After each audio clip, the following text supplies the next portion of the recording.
Something about the way Real Madrid moved against Osasuna felt less like a single-game performance and more like a manifesto. The team that walked onto the Bernabeu looked leaner, sharper and surgically certain about what it wanted to do with the ball and without it.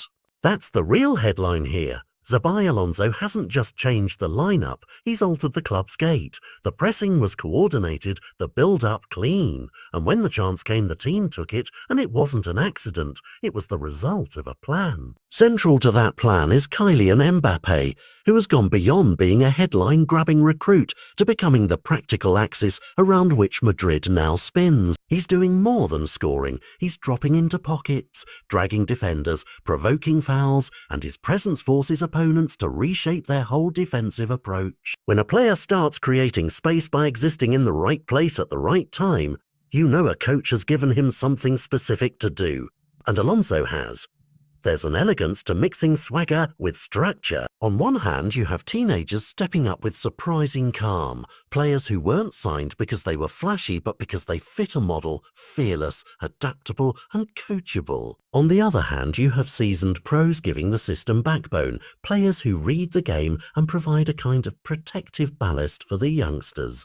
That balance is the rarest currency in modern football, and Alonso seems to understand how to spend it. He's not afraid to ask young centre-backs to play out under pressure, and he trusts midfield engines to cover ground relentlessly. It creates a team that can both dominate territory and absorb stress without losing identity. Tactically, there are small but decisive adjustments worth noting. The press starts higher and transitions are quicker, not frantic but measured, with intent. The full-backs are encouraged to create overloads while midfielders rotate to open passing lanes. When Mbappé wears the number 10 and plays in that hybrid role, it's less about shirt numbers and more about signalling. Madrid will attack with a certain intelligence now, seeking to exploit spaces between lines rather than just relying on moments of individual genius. That doesn't mean the genius is gone. It simply means the genius is now being amplified by a clearer collective idea. Managing big personalities is a different skill than designing a system, and Alonso's early handling of the dressing room dynamics deserves credit. He's balancing players who need protection after a long pre-season and others who are hungry to define themselves. For attacking names who had peaks last season, there's an adjustment period. Some days you glimpse last year's brilliance, other days the mental weight of expectation shows. That's normal. What's critical is Alonso's willingness to rotate, to trust youth when form dips, and to keep the overall plan intact. That steadiness can stop the small narrative storms that derail big seasons. For the club's hierarchy, there's relief in results and in form convergence. Transfers and managerial choices at Madrid are never just football decisions.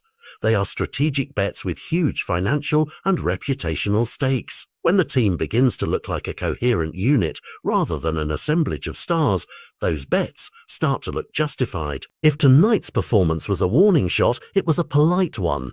A display of intent that says Madrid are not merely rebuilding, they are aiming for direct competition in Spain and beyond.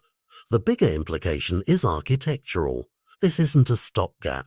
If Alonso cements this mix of controlled aggression, youthful energy and positional intelligence across the season, Real Madrid could become the template other clubs try to copy. Opponents will have to plan for a team that blends pressing with positional play and can field devastating individual talent inside a disciplined framework.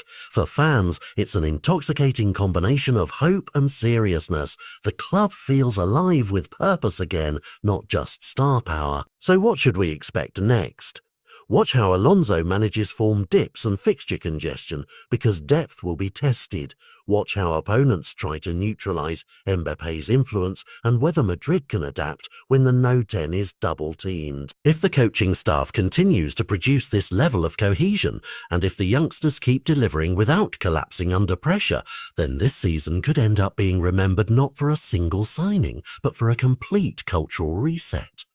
Tonight was a warning. For Madrid's rivals, it's time to take note. For Madrid's fans, it's time to start dreaming, cautiously but with real reason to be excited.